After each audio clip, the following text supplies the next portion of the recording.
Muntikan pa nga kaming maiwan ng lancha na sasakyan namin at ito nga yung unang araw na nandito nga kami sa isla at pagkamalas nga dahil dinatnan nga ako. Sobrang sakit nga rin talaga ng puson ko pero ganun pa man ay nakiasay pa rin nga kami. Hello mga kaukay, ngayong araw nga ay babalik na naman nga kami sa Corregidor Island. Sobrang bilis nga ng panahon dahil parang kailan nga lang talaga ay nandun nga kami. Tapos ngayon ay babalik na naman nga kami doon. Piyesta din kasi doon at makikiasay na naman nga si kaukay nyo. Alam nyo naman, asay nga kami, asay kaon adto.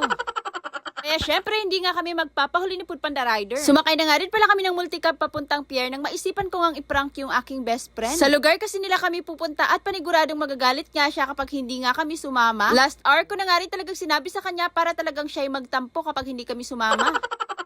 Kakaiba pa naman yun pag nagtampo, sasabihin ng friendship over na. Anyways, kami nga lang din pala dalawa ng Food Panda Rider ang pasahero at ako pa nga yung nautusan niyang magbayad. Nandito na nga rin pala kami sa pier at nakilala nga kami ni Kuya na naka number 72. Sayang at late ko na nga siyang na-videohan. Di mo kung si Idnil, taka-taka. Pidili nga si Idnil. Dili. Taka-taka, makaw doon.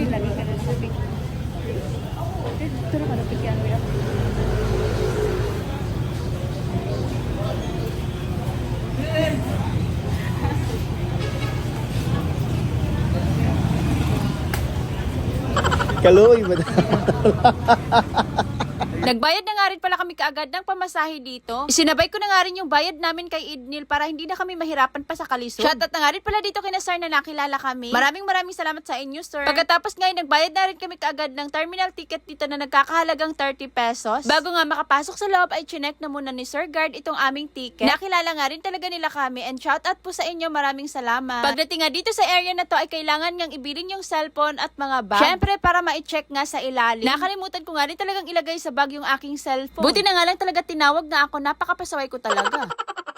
Dumaan na nga rin pala kami dito para bumili ng tubig. Mas mahal din kasi yung piliin kapag sa lancha ka pa nga bibili. Kaya't para makatipid ay doon na lang din kami bumili. Noong time na tayo wala nga kaming kamalay-malay na paandar na pala yung lancha at kami na nga lang talaga yung hinihintay. Pa-chill-chill nga lang talaga kami sa paglalakad nung time na to hanggang sa tinawag na nga kami. Kaya't ayan, madaling-madali na nga rin talaga kami sa pagpasok. Last trip na rin kasi to na lancha na papuntang Dapa nga at ang next trip nga ay kinabukasan pa. Kaya talagang hindi kami pwedeng maiwanan. Pagpasok nga namin dito sa loob ay wala na nga rin talagang masyadong mga upuan pa. May dala nga rin pala kaming mangga at si Food Panda Rider na nga lang din yung naghiwa nito sa apartment. Syempre, para makatipid na rin, kaya dinala na lang din talaga namin to. Napakasarap nga rin talaga nitong mangga dahil medyo hinog-hinog na nga rin. Sa totoo nga lang, di talaga hindi nga kami nakapagpananghalian kanina ni Food Panda Rider, kaya medyo nagugusla na nga rin talaga ako nung time na to. Alas 3 na nga rin pala ito ng hapon, kaya gusla na rin talaga. Magkahiwalay nga pala kami ng upuan dahil nasabi ko na nga sa inyo na wala na nga masyadong space nung pagpasok namin dito. Ang nabayaran nga pala namin sa pamasahe ay nagkakahalagang 400 pesos mahigit. Di ko nga lang talaga naitanong kay Idil kung magkano nga yung exact naming pamasahe dahil nasa economy nga kami. Kapag dito nga sa economy ay wala ngang aircon, kaya medyo nainitan nga rin talaga kami sa biyahe. Late na rin kasi kami kaya wala na nga kaming magagawa. Ang importante nga rin talaga ay makasakay nga kami papunta dito sa Dapa. Iba talaga no kapag sobrang excited mo nga makarating dito sa Siargao. Dahil kahit hindi pa nga dumudunggo itong lancha ay naku, nandito na nga kami sa taas. At excited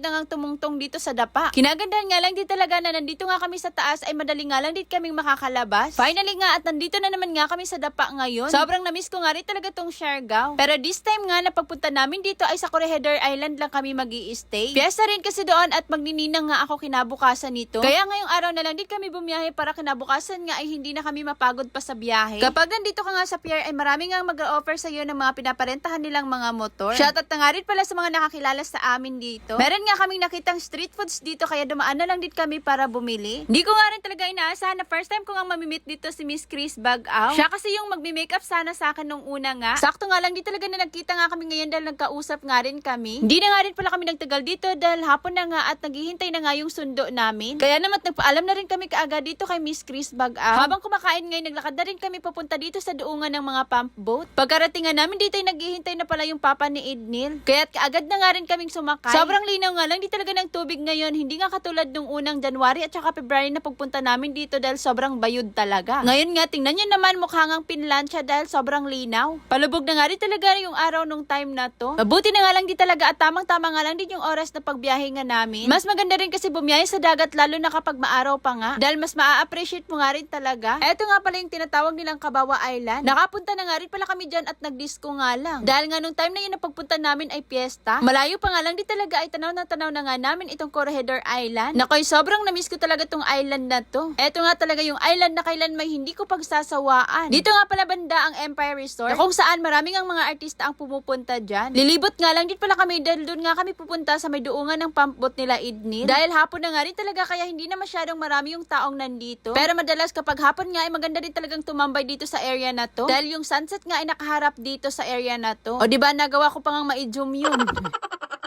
Mukhang maninibago nga rin talaga kayo dahil ngayon nga ang pagbalik namin dito sa Corregidor Island ay hindi namin makakasama ang ate ni Foodpanda Rider. Dahil busy rin kasi siya kaya hindi na rin talaga namin siya pinilit pa. And finally, nandito na nga kami ngayon sa Corregidor Island. Pero nung time na to wala nga akong kamalay-malay na meron na palang regla sa aking lubot. Kung kailan dumating nga kami dito, tsaka naman bumisita yung aking regla, o diba welcome. Ito nga yung first time na pumunta nga ako dito sa island na unang araw din talaga ng aking regla. Naku naman. Sa dinami-dami nga ng araw, bakit ngayon pa? Hate ko rin kasi talaga kapag nire-regla nga ako dahil grabe nga yung dysmenorrhea ko. 1 hanggang 3 araw nga akong dinidysmenorrhea. Kung minsan 2 araw nga lang, kaya pinagpipray ko talaga na sana hindi nga siya sumakit ng maigi. Kaya naman pagkarating nga namin dito sa bahay nila Idnil ay nagpahinga na muna ako at nagbihis na nga rin ako ng short. Pero dahil hindi ko na nga mapuggan ang kaguslaan, kaya eto nandito na nga kami ngayon sa lamesa. Pinaka-na-miss ko talaga dito sa bahay nila Idnil dahil napaka-fresh nga ng mga isda nila dito. Dito lang din kasi talaga ako legit na nakakain nga ng mga fresh kong isda. Iba din kasi talaga ang sarap kapag mga fresh pa nga yung isda. As always talaga, welcome na welcome nga kami dito sa bahay nila Idnil. Kakarating pa nga lang di talaga namin pero kainan na nga. Ito talaga yung isa sa pinaka-namimiss ko nga dito sa kanila. Lalong-lalo na nga yung mama ni Idnil na alagang-alaga nga rin talaga kami. Matitikman nga rin pala namin ngayon ang kalibre na galing pa nga sa kapihan ng Socorro. Saktong-sakto nga dahil bagong luto pa talaga. Busy na nga rin talaga kami sa pagkain dahil napakasarap rin talaga ng aming kinakain ngayon. Meron nga rin silang fresh na watermelon na galing pa nga rin kapihan. Nagulat nga kami kung anong sumisilip sa amin dito, yung pamangkin pala ni Idnil. Grabe nga dahil antidispiras pa nga ngayong araw pero may padisko na nga dito sa kanila. Pagkatapos nga namin kumain ay naisipan nga namin na maglakad-lakad na muna at pumunta sa baybay para magpasignal. Actually, marami namang wifi vendor dito sa kanila pero mas gusto nga namin pumunta na lang din dito sa baybay dahil maliligo nga rin daw si Idnil. Kaya't sinamahan na rin namin siya hanggang sa matapos na nga siya sa kanyang pagligo. Pagkatapos nga bumalik na rin kami dito sa kwarto nila Idnil at ako ngayon nagpahinga na naman nga. Kaagad nga rin kaming binisita ni Pipoy nung malaman nga niyang nandito na kami sa Corregidor. Niyaya nga rin niya kaming maghapunan sa bahay nila kaya eto't nandito na nga kami. O diba napakabilis nga ng transition. Makikiasay na naman nga si Kaukay ngayon. Bawi nga yung time na hindi kami nananghalian kanina dahil ngayong hapunan ay pangalawang beses kaming kumain. Ewan ko na lang talaga kung pumayat pa tong si Foodpanda Rider. Salamat nga pala Idnil and Pipoy sa panihapon. May disco nga dito sa kanila pero behave lang kami dahil sakit nga yung aking epe. Amaro to mga Kaukay.